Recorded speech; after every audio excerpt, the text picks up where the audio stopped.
The year was 1972, and the air in the small, forgotten town of Blackwood Creek, Pennsylvania, felt heavy with the weight of unspoken history. It was a town caught in amber, a collection of tired clapboard houses and a single, steeple-topped church nestled in a valley that the modern world of highways and progress had deliberately bypassed. It was here that a leaner Ellie Vance arrived, her beat-up Ford Pinto a slash of bright, discordant orange against the muted greens and grays of the Appalachian foothills. At 26, Ellie was a journalist with a fledgling reputation for digging into the strange, forgotten corners of American folklore. She was driven by a relentless curiosity and a belief that every ghost story was merely the shadow of a real, forgotten tragedy.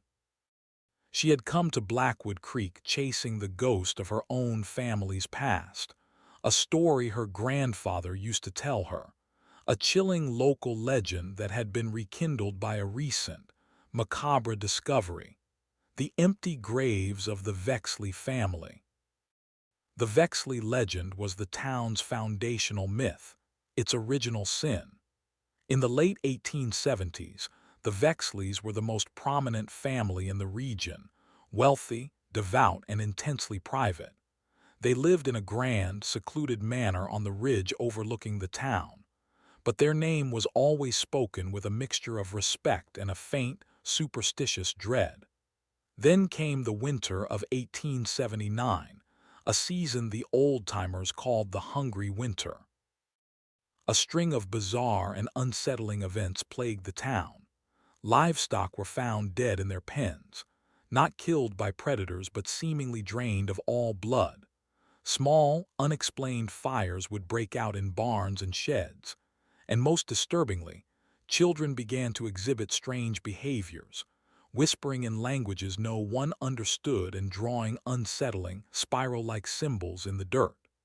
The town's fear and suspicion began to coalesce, turning toward the strange, isolated family on the ridge. Then, one morning, after a night of furious, unseasonable thunderstorms, the entire Vexley household, Patriarch Alistair, his wife Elspeth, and their 4 children, had vanished.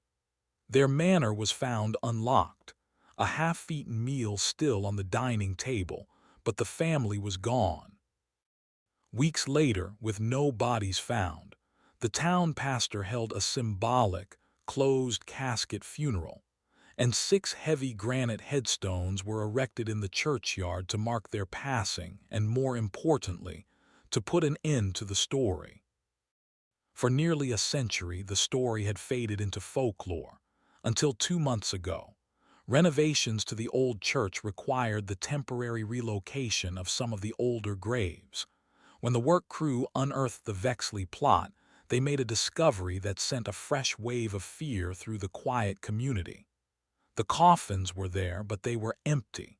Not just empty of bones, but of everything. There were no remnants of clothing, no dust, no trace of decay. The soil inside was dry and undisturbed, as if the coffins had been buried hollow from the very start. The mystery of the Vexley disappearance had been violently reopened. Ellie arrived in town and checked into the only boarding house, a musty establishment run by a stern, tight-lipped woman who eyed her with open suspicion. Ellie's first stop was the churchyard. The Vexley plot was now cordoned off with a simple rope barrier. The 6 headstones stood in a neat row, their inscriptions worn by a century of wind and rain. Alistair, Elspeth, and their 4 children, Gideon, Caleb, Scraphin, and little Esther. They were monuments to a fiction, stone markers for graves that held nothing but dirt and secrets. As she was examining the stones, the church door opened and an old man in a pastor's collar approached her. This was Reverend Michael Abernathy, a man whose family had ministered to this town for 3 generations. His face was a roadmap of wrinkles, and his eyes held the weary look of a man who has spent his life trying to keep a terrible secret contained. "You must be the journalist," he said, his voice a low, tired rumble. "Miss Vance. Your grandfather was Jacob Vance. I remember him. A good man, he knew when to let sleeping dogs lie." The implication was clear. "A story about empty graves is hardly a sleeping dog, Reverend," Ellie replied. "It's a mystery, and my job is to solve them." The Reverend sighed, a sound of profound resignation. "Some mysteries are doors, young woman, and you do not want to know what lies on the other side of this one." He led her into the church, a simple, austere space that smelled of old wood and beeswax. He unlocked a heavy oak door that led to the parish archives, a small, dusty room filled with brittle, leather-bound ledgers. "The original church records from that time were damaged," he said, his words carefully chosen. "A fire in the rectory in 1880. Tragic. Most of the journals of my predecessor, Pastor Gideon Black, were lost. Another convenient dead end." But as Ellie began to leaf through the surviving financial ledgers, her reporter's eye caught something.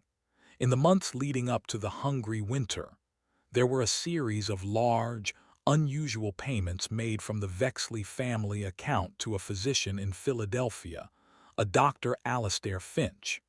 And there were even larger payments made to an importer of specialized zoological specimens in New Orleans.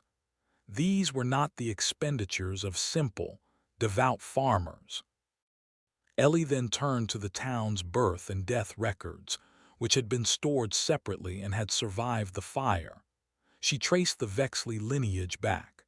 Alistair Vexley had not been born in Blackwood Creek. He had arrived in the 1850s, a wealthy man from an old, obscure family in Boston. He had purchased the land on the ridge and built the manor. But what struck Ellie was a pattern in the family's own vital records.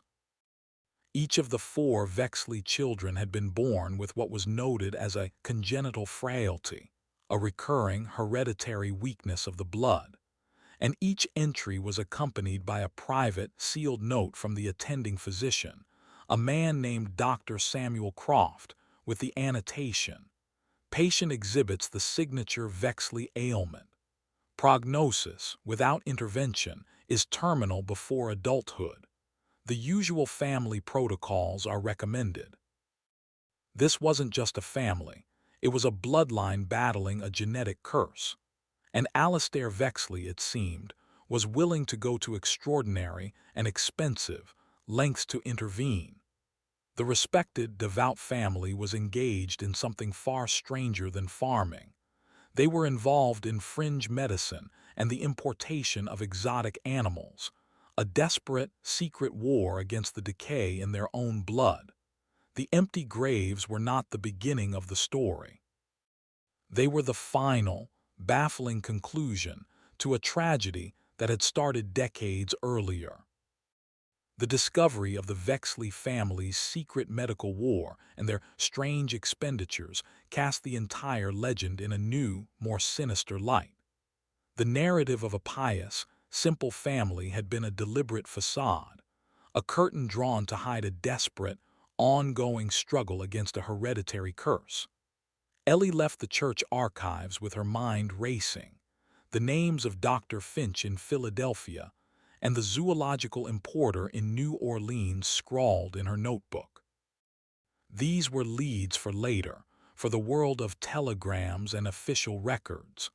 First, she needed to tap into the town's own memory, the unofficial history that lived in the whispers and warnings of its oldest residents.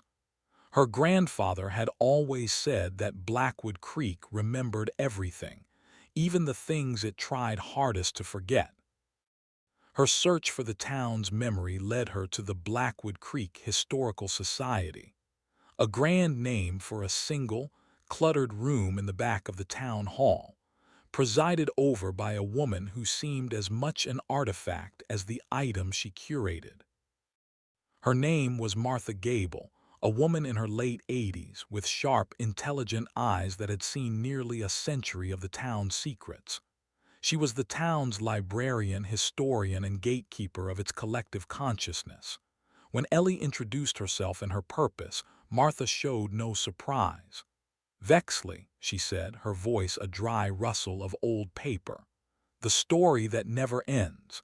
Every generation someone comes poking at it. The graves that just woke the whole thing up again." She led Ellie to a locked filing cabinet, the only modern piece of furniture in the room. "Most of the official records are at the church, as you know. What I have here is different. It's the personal collection of Dr. Samuel Croft, the town physician who treated the Vexleys.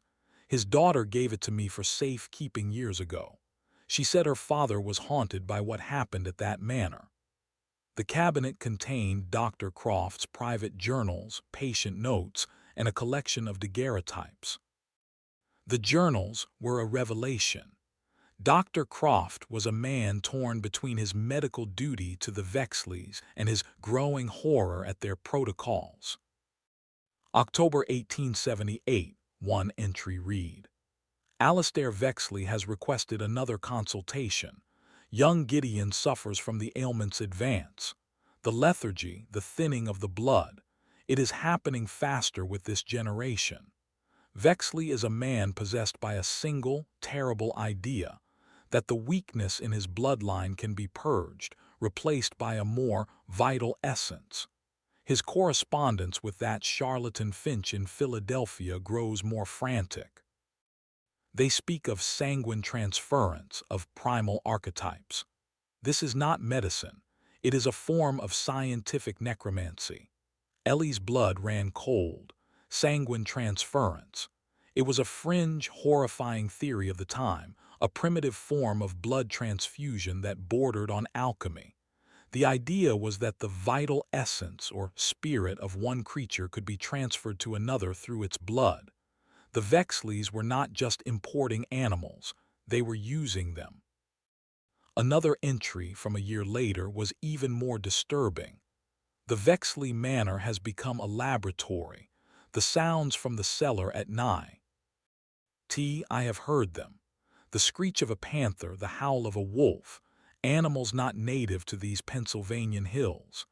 Alistair believes that by transfusing the blood of a strong, predatory animal into his children, he can overwrite their genetic frailty with the creature's primal strength. He calls it imprinting the blood. I call it madness.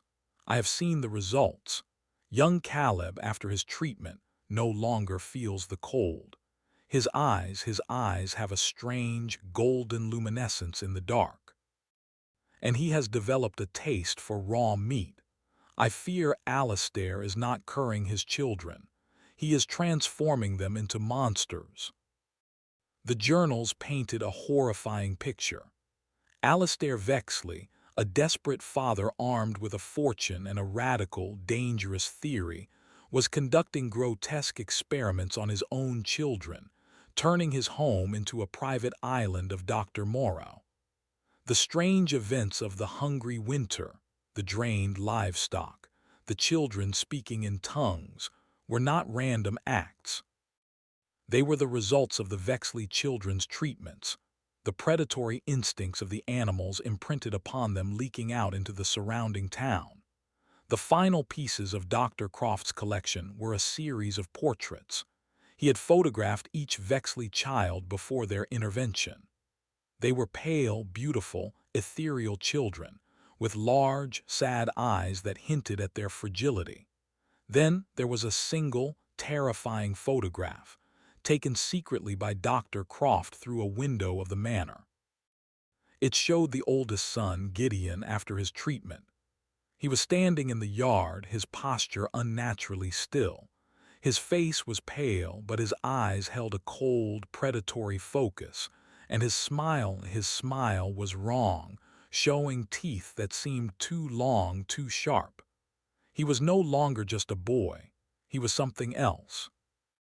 "The town knew," Martha Gable said softly, seeing the look of horror on Ellie's face. "They didn't know the details, of course, but they knew something was wrong on that ridge. They saw the changes in the children. They heard the sounds. Fear, Miss Vance, is a powerful silencer. People were afraid of the Vexleys, of their wealth, of their influence, and of what they were becoming. She then pulled out one last, carefully preserved document. It was a copy of a sworn affidavit, signed in 1880 by a farmhand who had worked for the Vexleys. He was the only witness to the final night. The man, a simple field hand named Silas, had fled the county in terror immediately after. Dr. Croft had tracked him down years later to get his testimony. The storm that night was not natural, the affidavit read.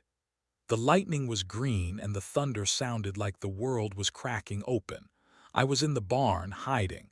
I saw the family come out of the house, all of them. They weren't running from the storm, they were walking into it. The children, they weren't children anymore. Their eyes glowed in the dark. They moved like hunters. They walked to the old oak tree on the ridge, the one they call the hanging tree. And they waited. I saw something come down from the sky in a flash of green light. It wasn't a thing of this earth. It was a shape, a shadow made of angles and hunger. The Vexleys didn't scream, they knelt, as if they were greeting their god. The shadow descended upon them, and when the light faded, they were all gone. The storm stopped as suddenly as it had begun. I ran, and I never looked back. The testimony was the wild, unbelievable account of a terrified, superstitious man. But taken with everything else, the medical experiments, the animal imports, the transformed children, it painted a picture of a conclusion even more horrifying than the mystery itself. Alistair Vexley's experiments had not just been about curing his children. He had been trying to make them strong enough to survive something. A final, terrible family ritual, a meeting with a being that his family had apparently been communing with for generations. He had not been fighting a disease. He had been preparing a sacrifice. The contents of Dr. Croft's hidden archive left Ellie Vance in a state of cold, intellectual shock. The story was no longer a piece of local folklore about a disappearance. It was a meticulously documented case study in scientific hubris, hereditary obsession, and if the farmhand Silas's affidavit was to be believed, a brush with something utterly outside the realm of human understanding. The Vexleys had not vanished. They had, it seemed, been summoned. The empty graves were not a sign of a crime or a cover-up in the conventional sense. They were a testament to a departure, a final, scheduled ascension to meet a terrible, otherworldly patron. The entire town of Blackwood Creek, she now realized, was built on the foundation of this shared, suppressed trauma. The bolted doors, the refusal to speak the Vexley name aloud. It was not just superstition. It was a deeply ingrained generational fear that what had come for the Vexleys might one day come CK for them. Ellie knew she needed to visit the source, the epicenter of the tragedy, the old Vexley manor. It still stood on the ridge overlooking the town, a skeletal ruin that had been left to rot for nearly a century. The townsfolk shunned the entire ridge, believing the land itself to be tainted. Armed with a powerful flashlight and a copy of an old property map she'd found in the archives, Ellie drove her Pinto as far up the crumbling, overgrown access road as she could. The final half-mile was a hike through dense, unnervingly silent woods. The usual sounds of the forest, the chatter of squirrels, the call of birds were absent here. As she broke through the tree line, the manor came into view, and it was a sight of profound desolation. It was a collapsed Gothic carcass, its roof long since caved in, its windows black, empty sockets. The grand verandas had crumbled, and the entire structure was being slowly strangled by a thick, suffocating blanket of ivy. She found a way in through a collapsed section of the kitchen wall. The interior was a chaotic ruin of rotting floorboards, fallen beams, and furniture that had decayed into mulch. But as she moved deeper into the house, flashlight beam cutting through the gloom, she noticed that some things had survived with an unnatural resilience. In the remains of the dining room, the great mahogany table was still intact, though covered in a century of dust and debris. In the drawing room, a large, gilt-framed portrait still hung on the wall. The canvas had been slashed to ribbons as if by a clawed hand, but the face of the subject, a severe-looking man who could only be Alistair Vexley, was eerily untouched, his painted eyes seeming to follow her in the dark. The most disturbing discovery was in the cellar.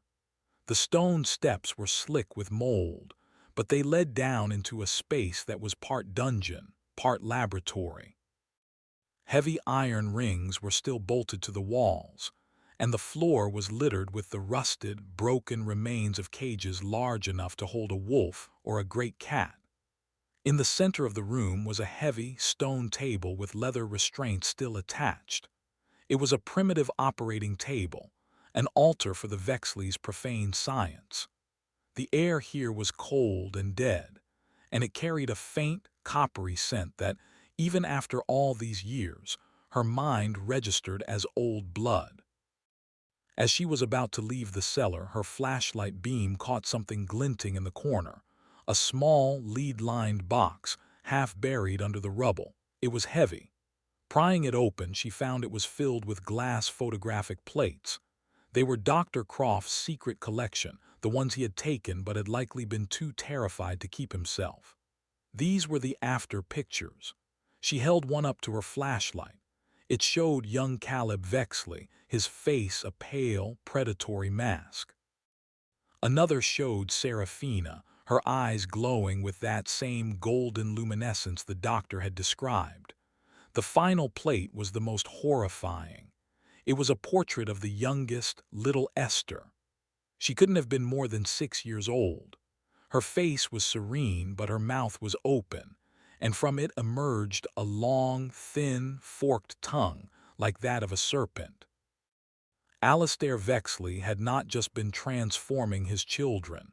He had been tailoring the transformation, imprinting each child with the essence of a different predatory archetype.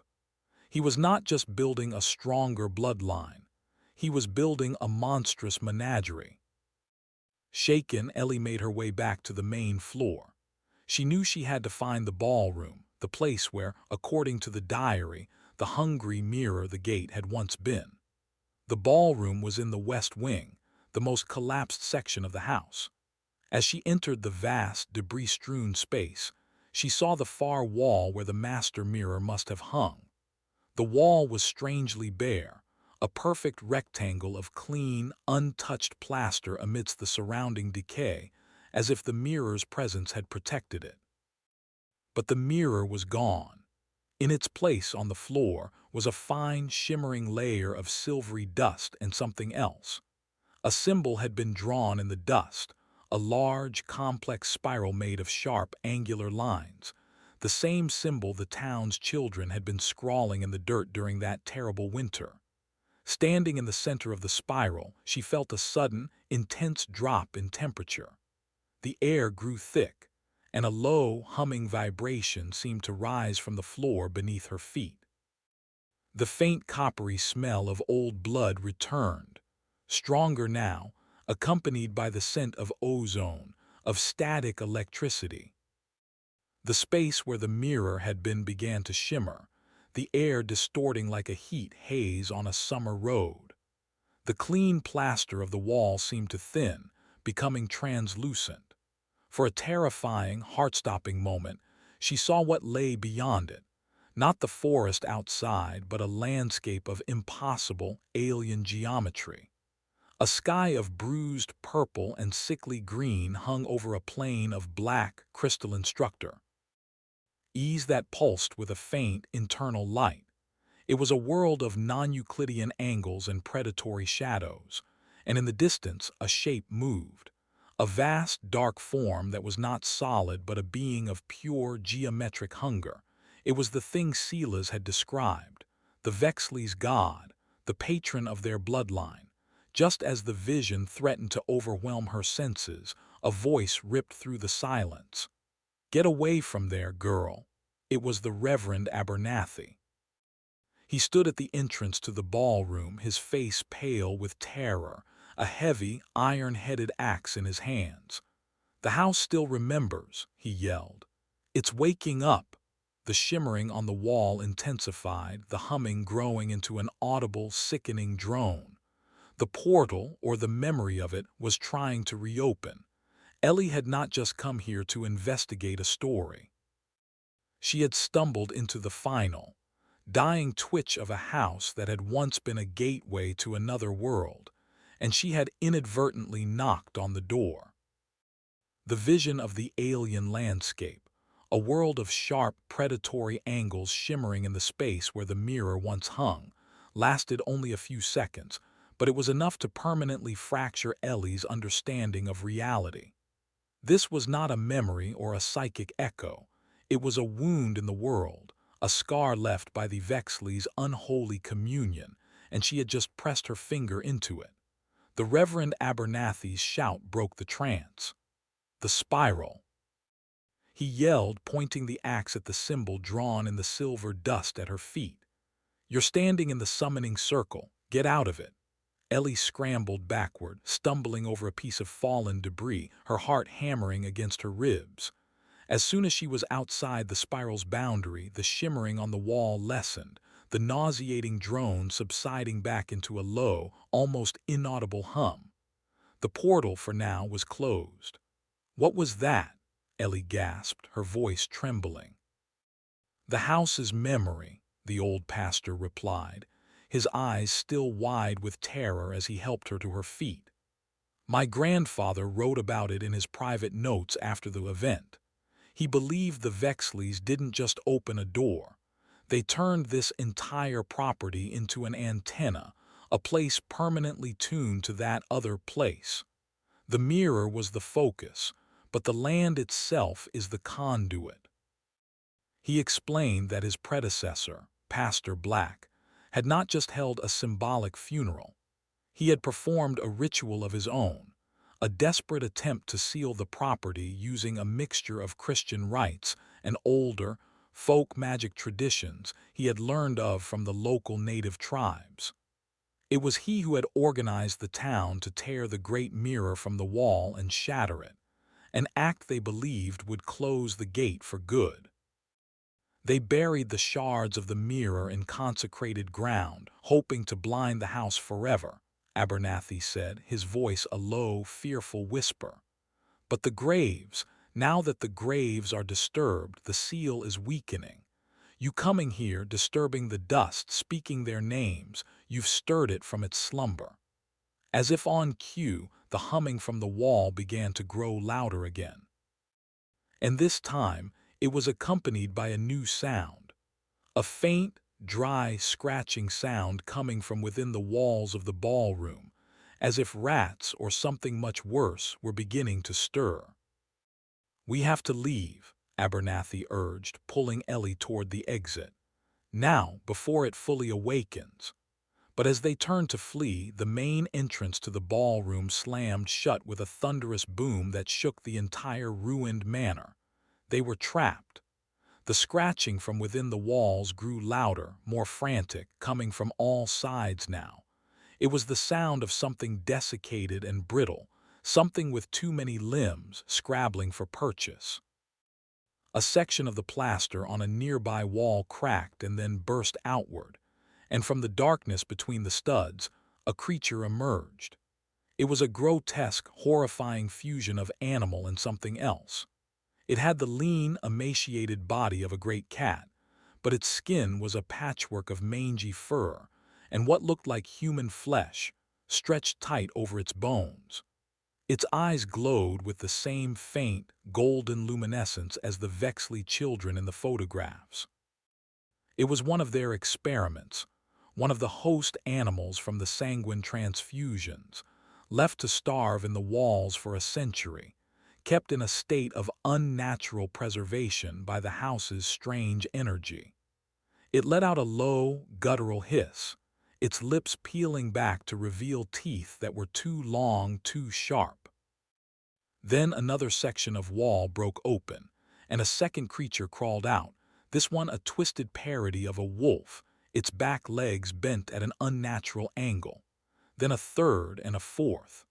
A pack of century-old reanimated biological horrors began to emerge from the decaying structure, their glowing eyes all fixing on the two living, breathing sources of warmth in the room. "Dear God," Abernathy breathed, raising the heavy axe. The failed experiments. They were sealed in the walls. The creatures began to advance, moving with a jerky, unnatural gait, their bodies a testament to Alistair Vexley's monstrous science. They were not just animals, they were vessels, still carrying the faint, corrupted echo of the Vexley children's imprinted essence.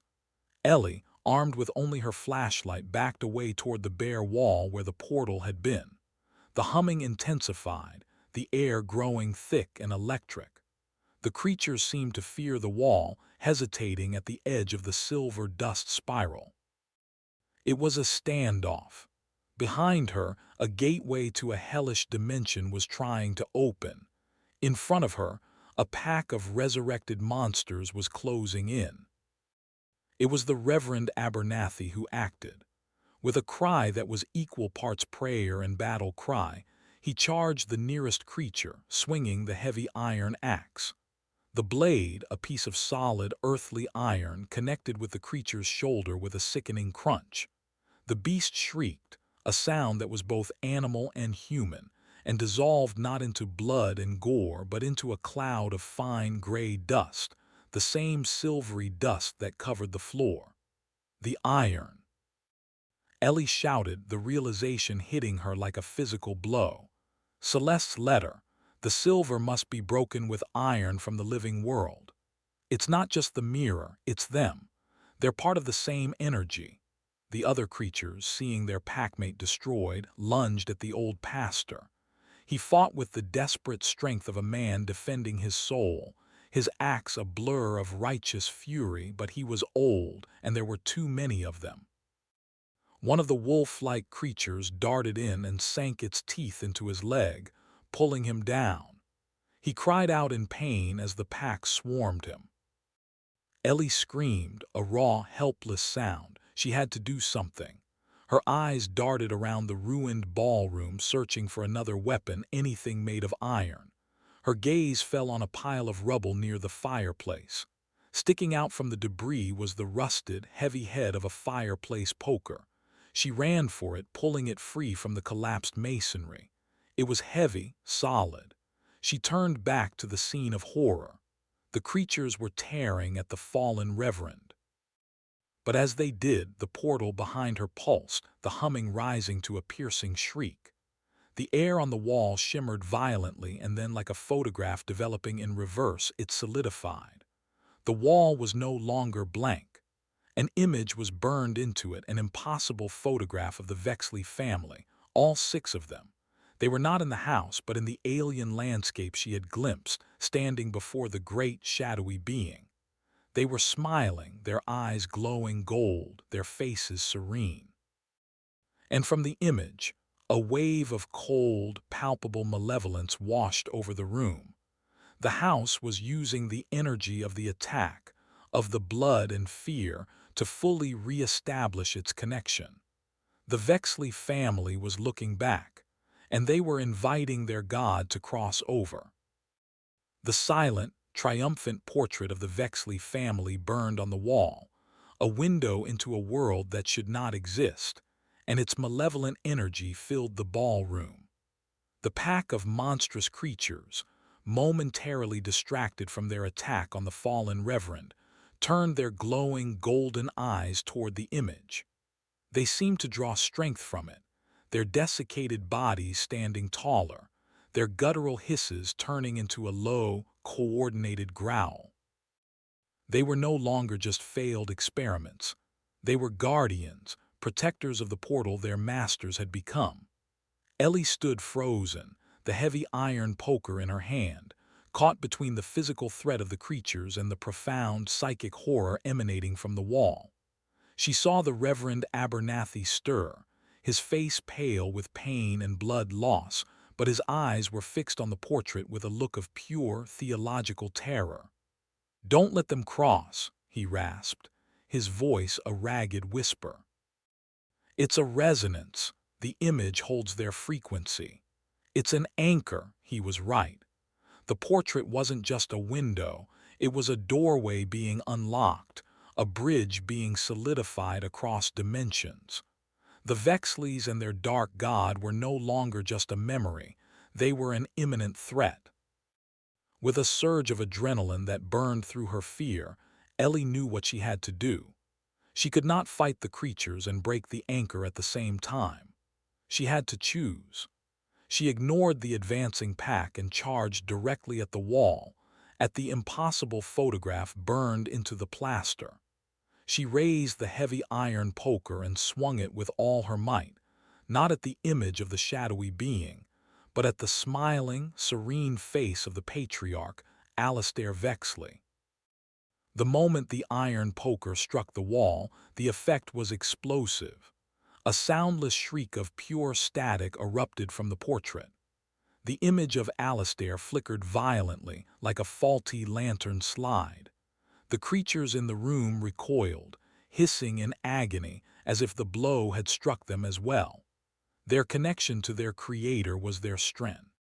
GTH, and also their weakness. Ellie swung again, this time at the face of Elspeth.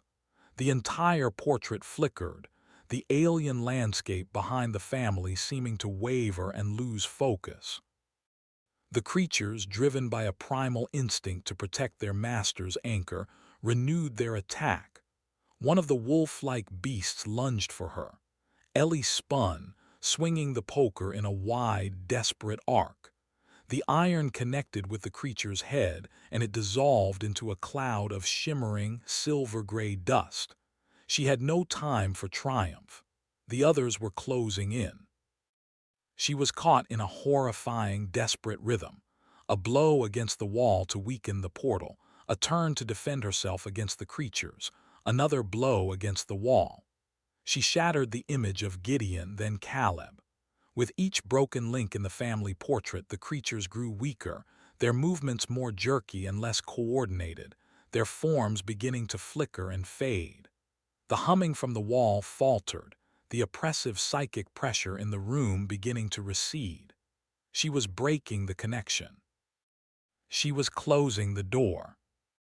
She raised the poker for a final, desperate assault on the remaining images, Seraphina and little Esther. But as she did, a shadowy, ethereal tendril, a piece of the dark god from the other side, lashed out from the weakening portal. It was not physical, but it struck her with the force of a psychic blizzard, a wave of pure, alien cold and cosmic despair that threatened to extinguish her very will to live. Her strength faltered, the poker feeling impossibly heavy in her hand. The remaining two creatures, sensing her weakness, lunged. Just as their claws were about to find her, a new figure appeared in the ruined doorway of the ballroom. It was Martha Gable, the elderly town historian. She was not alone. Behind her stood a small group of the town's oldest men, their faces grim and resolved. They were armed not with guns, but with old iron farming implements, pitchforks, scythes, heavy chains. They were the grandchildren of the men who had first sealed this house, and they had come to finish the job. "The house is bleeding again," Martha yelled, her voice a reedy battle cry. "We felt it." The old men charged into the room, their iron tools a forest of rustic, righteous weaponry. They fell upon the last two creatures, their movements slow but determined. The beasts, already weakened, were no match. They dissolved into dust under the onslaught of pure, earthly iron. Ellie, freed from her attackers, shook off the psychic chill and turned back to the wall. The tendril from the portal had retreated, and the image of the Vexley family was now faint and flickering, on the verge of collapse. With a final, ragged cry, she brought the iron poker down upon the last two faces in the portrait, shattering the image completely. The portal slammed shut. The humming ceased. The oppressive presence vanished. The ballroom was plunged into a sudden, profound, and blessedly normal silence. The wall was once again just a blank plaster surface. The silver dust on the floor lost its shimmer, becoming just a fine, inert powder. It was over. In the aftermath, the town of Blackwood Creek came together in a silent, grim conspiracy of their own. They did not call the state police. They did not report the events to the outside world. This was their curse, and they would see to its final burial. Guided by Martha Gable's historical knowledge and the faint, fragmented notes left by Pastor Black, they performed the ritual anew.